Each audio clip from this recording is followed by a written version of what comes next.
So recently, through scrolling through Facebook, we have seen this Facebook Live that our Kapitana Bong San Miguel posted. And while I was watching it, I was literally in shock. Maraming masaya na nakabalik na ako, pero meron din bullshit. Asar na nakabalik ako. At hindi pa daw sila tapos. Diba? No, Rabu? Diba? Hindi na daw ako makakabalik dito dahil kakasuhan na naman nila ako. Hindi kasuhan niyo ako ng kasuhan. Ha? Gusto mo? Oy, maya ka. Tabu, magbabanggit ang pangalan. Nagagalit. Sabi, hindi yan babanggit ang pangalan. Nagbabanggit ang pangalan. Totoo. Rabu, alam ko napapanood mo ko. Kung hindi sa akin. Kaya tinawagan ako ni Congressman noong araw.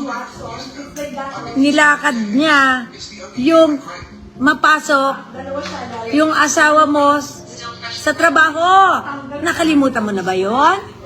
Sa live po na yan, sinabi niya na nakapasok ang daddy ko sa work because of some congressman that helped him pave his way. But hindi po yung totoo. Wala pong katotohanan doon. He worked there sa kanyang trabaho through his own capabilities, his own capacity, and talagang nagsika po ang daddy ko para he can provide for his family. Also, makikita nyo po sa pictures that I posted here on our video. Lahat po yan ay kami ay nasa City of Dreams VIP section. VIP section po, ang mga nakakapasok lang po doon ay yung may mga, I think if I'm not mistaken po, may mga ruby card or yung, ibig sabihin, emerald card, matataas na position na po or matataas na card. Ibig sabihin, more than millions or thousands ang nagagastos sa casino. Also, if you walk straight to the barangay from the entrance, you can see the social hall. And nandun po sa taas ang mga frame ng ating lovable lupons, kagawads, and of course, our captain, barangay captain. Makikita nyo po yung template nun. At sinabi niya pong wala pong ginawa ang mommy ko. Ang mommy ko po ang gumawa nun. Bakit po? Because our mom asked the two of us for help.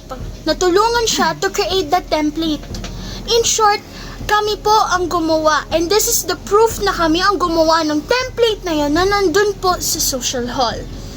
Now, our barangay captain is claiming that my mom didn't even do her job properly.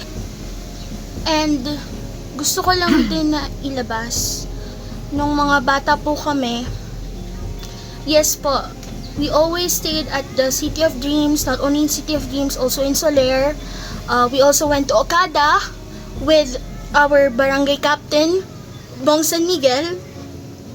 Kasi po, naglalaro po siya. I research about that kasi po nung bata ako, of course, I don't know anything about law or I don't know anything about when it comes to gambling or her position. But according to PD 1602, violation refers to breach of Presidential Decree number 1602 in the Philippines, which prescribes stiffer penalties for illegal gambling. A violation occurs when a person takes part in or promotes or allow unauthorized gambling activities or when government or security personnel fail to act against them. Ibig sabihin po, in our layman term, pag ikaw ay may posisyon sa isang katulad nun, barangay po or even sa Senate or government, you are not allowed to enter or even play in a casino. Now for sure, nagawa ng ating Bong San Miguel, don't you ever deny that fact that you were playing.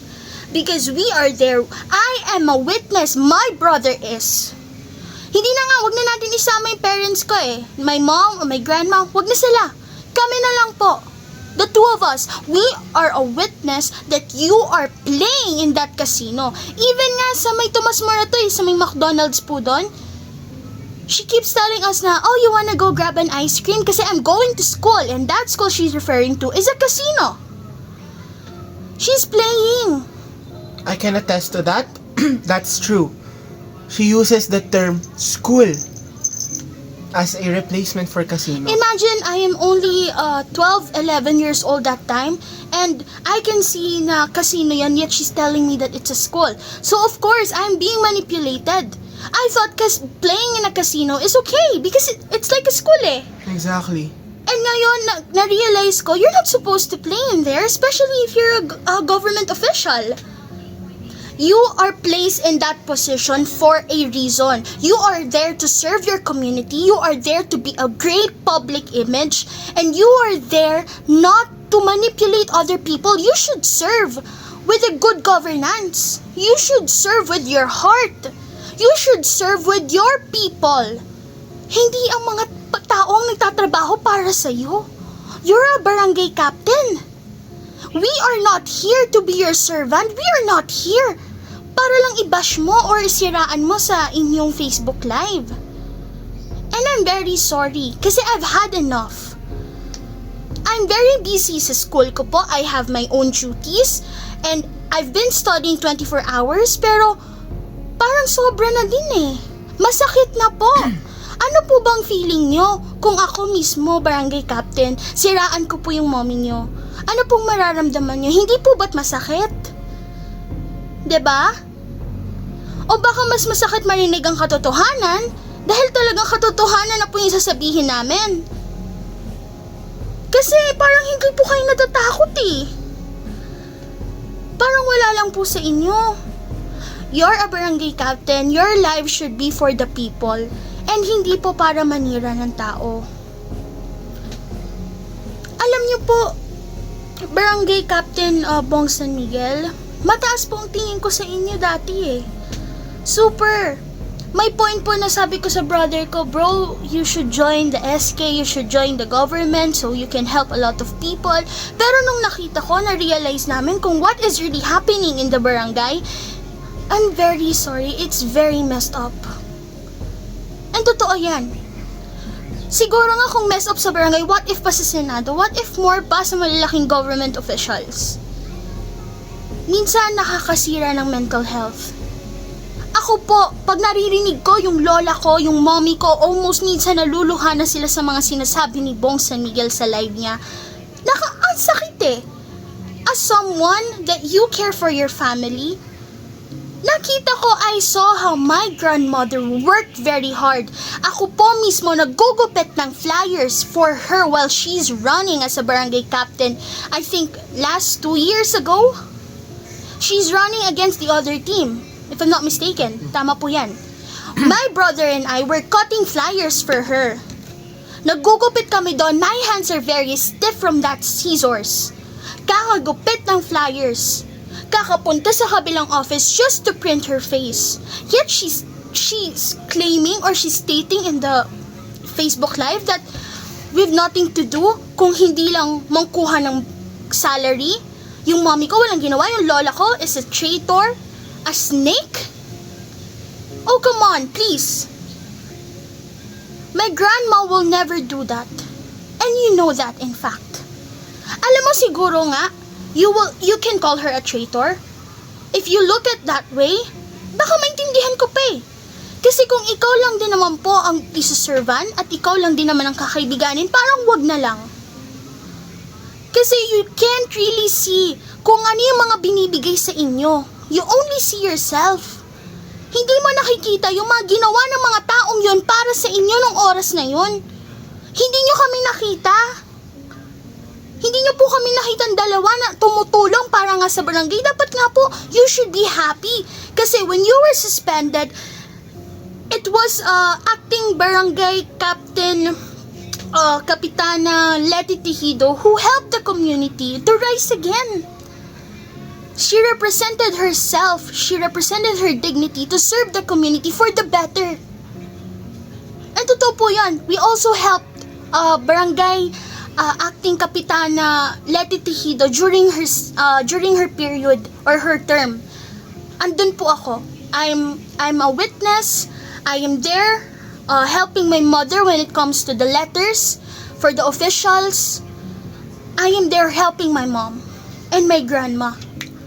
They were there in the barangay, willing to stay, willing to serve. You should be happy. Dapat nga po maging thankful kayo kasi kaming mga nandito sa barangay, we are here para to serve the Kailan? community. When? What? Oh, let's recall.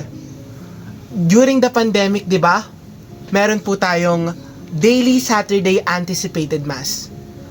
Yes, we're doing it for the Lord. Syempre. So we always say yes. But that's also a form of serving the community. Both me and my sister, we are the readers, the first, second readers during the mass, during the anticipated mass. So how dare you have the audacity to tell everyone and spread lies that we are no help in this barangay community? How dare you? On January 2, 2025, my mother, Mona Lisa Teresa V. Javier, received a termination letter signed by Punong Barangay Regina Celeste San Miguel. The sole justification provided in the notice was purported loss of trust and confidence. How insane is that? How stupid is that? Why would you stoop down to that level? Loss of confidence and trust? Where's your basis? You don't have concrete evidence na that she's not competent enough, or you lost your trust in her. That's just wrong. And you should be thankful in spite of your hypocrisies and insults. We remained silent because we believed that someday you will realize that what you're doing is wrong. But no. Today is the day that everything changes. Like you said always in your life, ibubulgar ka namin. Ibubulgar mo kami? Pues, ibubulgar ka rin namin.